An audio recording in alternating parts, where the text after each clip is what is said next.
brought to you by Infinix.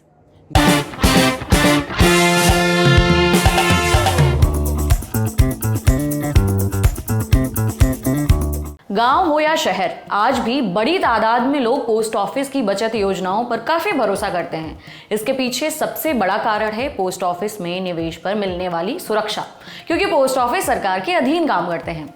आज हम आपको पोस्ट ऑफिस की एक ऐसी स्कीम के बारे में जानकारी देने जा रहे हैं जिसमें पैसा लगाने पर चक्रवृद्धि ब्याज के साथ साथ टैक्स के मोर्चे पर भी बड़ा फायदा मिलता है। इस स्कीम का नाम है नेशनल सेविंग सर्टिफिकेट यानी NSC। आमतौर पर NSC में FD से ज्यादा ब्याज मिलता है। केंद्र सरकार हर महीने छोटी बचत योजनाओं की ब्याज दरों में बदलाव करते रहती है। राष्ट्रीय बचत पत्र भी इन्हीं छोटी बचत योजनाओं में शामिल है। NSC पर फिलहाल सरकार तगड़ा ब्याज दे रही है। अक्टूबर से दिसंबर वाली तिमाही के लिए NSC पर 7.7% ब्याज देने का ऐलान किया गया है।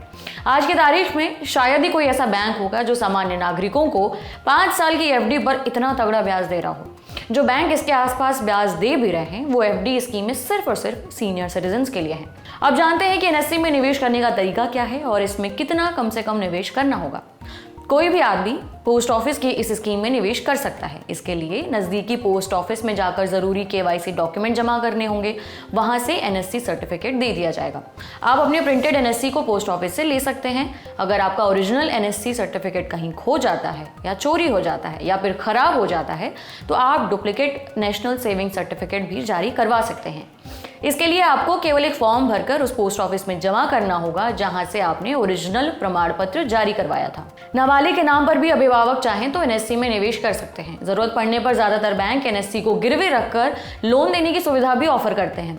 NSC में आप 1000 रुपए की राशि के साथ निवेश शुरू कर सकते हैं। इसके बाद 100 रुपए के मल्टीपल में अपना निवेश बढ़ा सकते हैं। अधिकतम निवेश की कोई सीमा नहीं है। NSC की खरीद पर कोई लिमिट भी नहीं तय है। एक व्यक्ति जितना मन चाहे उतने NSC खरीद सकता है। हालांकि FD की तरह 5 साल बाद मैच्योरिटी पर अगर आप NSC में निवेश जारी रखना चाहते हैं तो पुराने सर्टिफिकेट को रिन्यू नहीं करा सकते हैं।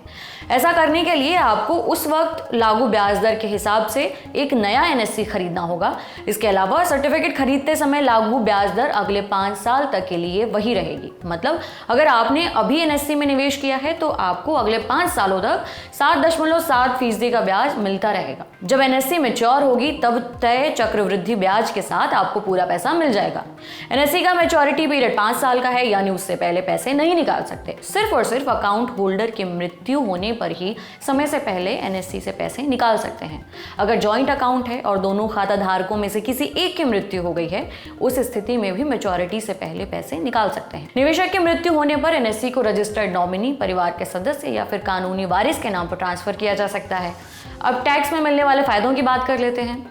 नेशनल सेविंग सर्टिफिकेट में 1.5 लाख रुपए तक के निवेश पर इनकम टैक्स एक्ट के सेक्शन 80C के तहत टैक्स में छूट मिलती है। उम्मीद करते हैं कि NSC से जुड़ी यह जानकारी आपको काफी पसंद आई होगी। मेरा नाम है उपासना और आपके लिए यह जानकारी लेकर आए थे हमारे साथी प्रदीप यादव। पर्सनल फाइनेंस से जुड़े वीडियोस के लिए देखते रहें दी लंदन टॉप। शुक्रिया।